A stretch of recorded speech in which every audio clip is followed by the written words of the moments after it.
Udah, siap? Udah, nanti sama saya direkam kok. Daripada cangkel gitu. Ya. Ketika Anda mau buat bab 1, itu ada dalam bab 1 itu kan ada 3 bagian ya. Bab 1 terdiri dari pendahuluan, latar belakang. Kemudian ada yang tahu? Kata pengantar, latar belakang, tujuan, permasalahan dulu. Kemudian tujuan, dan keempat adalah manfaat. Hanya ini aja bab 1. Tapi untuk bisa membuat latar belakang, nggak ngobrol nih. Esensi dari bab 1 atau pendahuluan itu esensinya ada di latar belakang dan permasalahan. Kenapa? Karena latar belakang itu Anda harus punya 2. Satu, keadaan ideal sama keadaan yang sesungguhnya.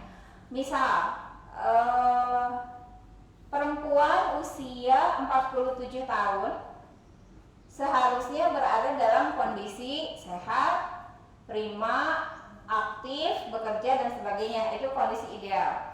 Tetapi kenyataannya pada beberapa kasus perempuan usia 47 sudah mengalami beberapa penyakit degeneratif. Misalnya dia sudah terkena hipertensi. Kemudian ada juga yang terkena diabetes mellitus, ada yang terkena autoimun dan sebagainya. Berarti kan keadaan ideal tercapai tidak dalam keadaan sesungguhnya? Tidak. Berarti ada masalah kan?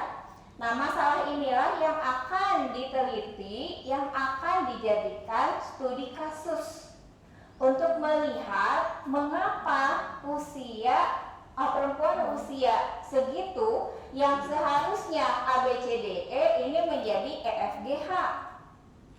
Jadi yang Anda lakukan adalah penelitian studi kasus.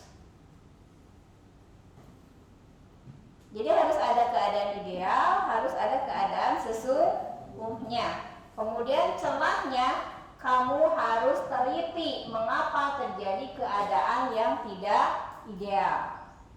Kira-kira dengan kita bahasannya itu penyakit degeneratif, apa sih yang membuat seseorang itu mengalami penyakit degeneratif? Prediksi Anda apa? Gen. 1, apa lagi? Penurunan kualitas hidup. 2, 3, lingkungan. Keempat, pola hidup. Sama tadi yang kedua, ketiga, makanan. Nah, prediksi-prediksi itu yang akan mendasari Anda berpikir. Anda sudah punya prediksi di sini. Benar nggak pola hidup yang turun menyebabkan degeneratif? Benar nggak makanan menyebabkan degeneratif? Benar nggak lingkungan menyebabkan degeneratif gitu? Jadi prediksi-prediksi Anda itu masuk ke sana. Nah, berarti kan di bagian latar belakang Anda harus cerita 2 hal itu, keadaan sesungguhnya dengan keadaan ideal. Baru celahnya itu Anda jadikan permasalahan. Permasalahan selalu diawali dengan kata mengapa. Baik, sekarang kita tuangkan apa yang kita pikirkan barusan ke dalam ngobrol sama Chat GPT. Oke. Nah, ini konsep pertama dulu ya. Kita mau ngasih tahu ke Chat GPT bahwa kita lagi bikin karya tulis ilmiah. Jangan dulu di enter. Kalau mau di enter harus sambil dipegang shift-nya. Kalau di sini saya shift return. Jadi dia spasi ke bawah. Kalau Anda langsung klik enter, dia langsung kekirim. Saya sedang membuat karya tulis ilmiah. Kan ChatGPT harus dipinterin dulu ya. Makanya promptnya harus benar. Saya sedang membuat karya tulis ilmiah mengenai apa? Misalnya apa? Ada yang ngambil asam urat nggak di sini? Nggak ada ya. Oke, aku bikin nggak mau asam urat. Pada sebuah studi kasus. Ya, Ini silakan Anda bahasanya nggak usah formal. Yang saya teliti adalah pria berusia 56 tahun, bekerja sebagai apa? Guru misalnya. Ya, saat ini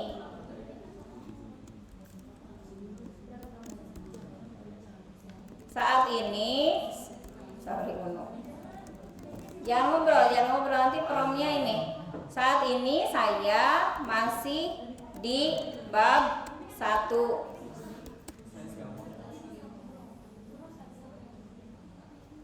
Oke, nanti dulu berantemnya nanti dulu Bu. Nanti dulu Bu ya. Sabar ya Bu ya. Jangan berantem dulu di sini ya. Saat ini saya masih di bab 1. Bab 1 itu terdiri dari latar belakang, permasalahan, tujuan dan manfaat. Nah, kita cerita latar belakang. Isi dari latar belakang adalah keadaan apa tadi? Ideal dan sesungguhnya. Gap atau dalam kurung Anda ceritakan penyebab tidak tercapainya keadaan ideal akan saya jadikan permasalahan. Masuk, kamu cerita permasalahan itu apa? Bentuknya pertanyaan, kata tanyanya apa? Mengapa? Kan studi kasus ya?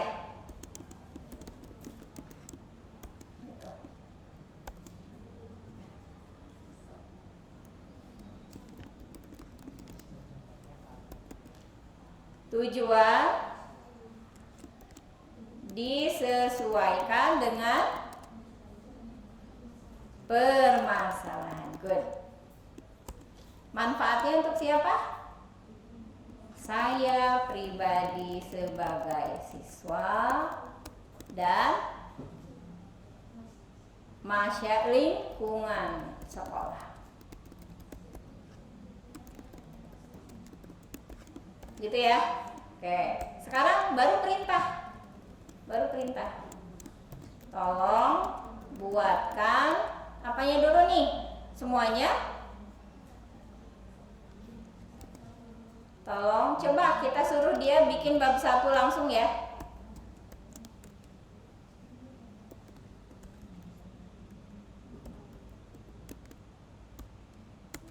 Oke. Kita lihat dia sedang processing. Baik. Saya susun bab 1 secara runut, akademik dan kontekstual dengan studi kasus pria 56 tahun berprofesi sebagai guru sekaligus tetap aman untuk level karya tulis ilmiah siswa. Saya buat bahasanya formal ilmiah namun tetap jelas dan tidak terlalu kedokteran berat.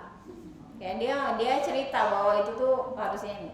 Sebenarnya di sini bisa Anda tambahin, saya kelas 11 mata pelajaran biologi, boleh banget di sini. Saya kelas 11. Jadi dia nanti ngerujuknya adalah ke capaian pembelajaran. Karena dia nanti akan menggali data kan di internet. Ya. Yuk, lihat latar belakangnya. Kesehatan merupakan salah satu faktor penting yang menentukan kualitas hidup dan produktivitas seseorang. Pada usia dewasa hingga lanjut terus begitu. Kamu harus baca dulu. Kalau enggak baca, sangat bisa apa yang disampaikan oleh ChatGPT ini ngaco, terutama kalau Anda baru login. Kalau saya bahasanya bisa bagus, kenapa? Karena saya sering ngobrol sama ChatGPT. Riwayat saya ngobrol dengan dia karena saya login sudah banyak, jadi dia sudah tahu gaya, isi, dan apa yang saya inginkan tuh dia udah tahu. Tapi kalau Anda isinya bisa sangat dangkal karena baru ngobrol. Jadi belum tahu Anda levelnya segimana tuh belum tahu. Itulah kenapa Anda harus login. Jadi dia sudah tahu apa yang biasanya kamu suka atau enggak. Oke, Kita baca secara ideal seseorang yang memiliki pengetahuan yang cukup, pola hidup teratur, serta aktivitas fisik. Namun pada kenyataannya terus perbedaan tersebut diduga disebabkan oleh berbagai faktor seperti pola makan tinggi purin, kurangnya aktivitas fisik dan sebagainya. Oleh karena itu, penelitian ini penting dilakukan. Kalau Anda setuju dengan bab 1 ini, ya udah. Kalau Anda perlu perbaikan, misalnya tambahan paragraf, kemudian mau enggak kamu nambahin itu menggunakan studi literatur lain, kamu tinggal tambahin. Kita lihat yang permasalahan. Berdasarkan latar belakang yang telah diuraikan, maka permasalahan mengapa pria berusia 56 tahun yang bekerja sebagai guru dapat mengalami peningkatan kadar asam urat. Meskipun, nah ini kalau saya nggak mau masukin ini karena ofensif. Jadi ini saya buang. Ya, oke, kita kasih masukan ya ke ChatGPT-nya ya, copy. Kalimat ini menurut saya terlalu memojokkan profesi. Ya nggak? Ya kan? Nanti orang yang baca laporan kamu, ih apaan nih? Gitu. Tolong perbaiki dengan bahasa yang tolong perbaiki dengan menghilangkan konteks tersebut. Kita lihat, bisa nggak?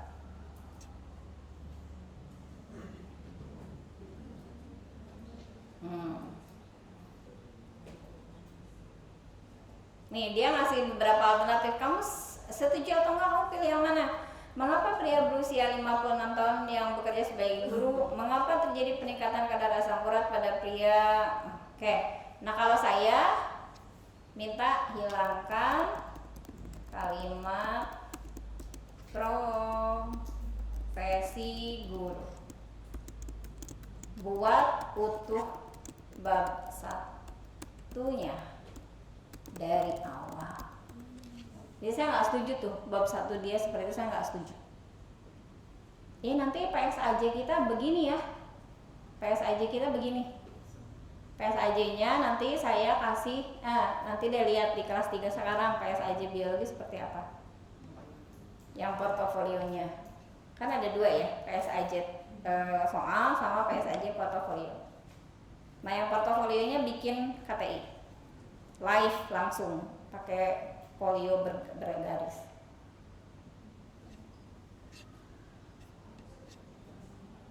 Nah, ini enak kan?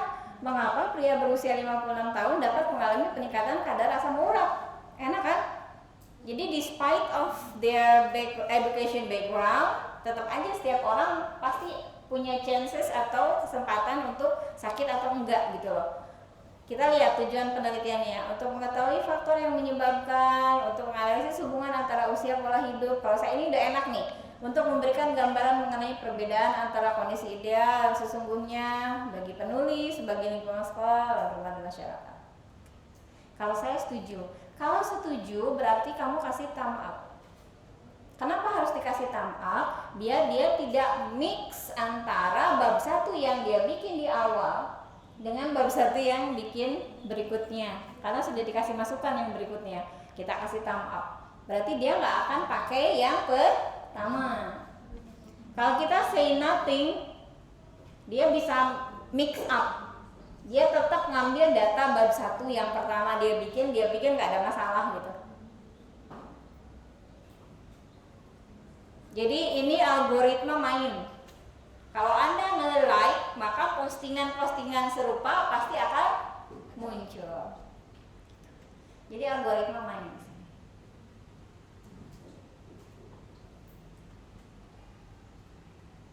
Itu dulu, langsung bikin. Silakan. Waktunya 10 menit sampai jam 8.55.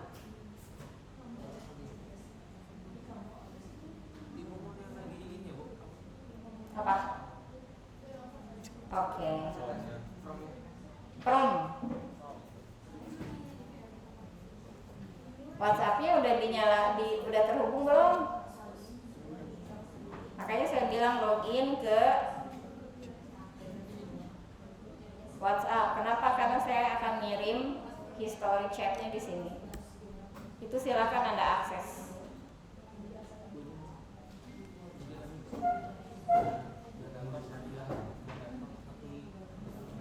Ya, 10 menit ya.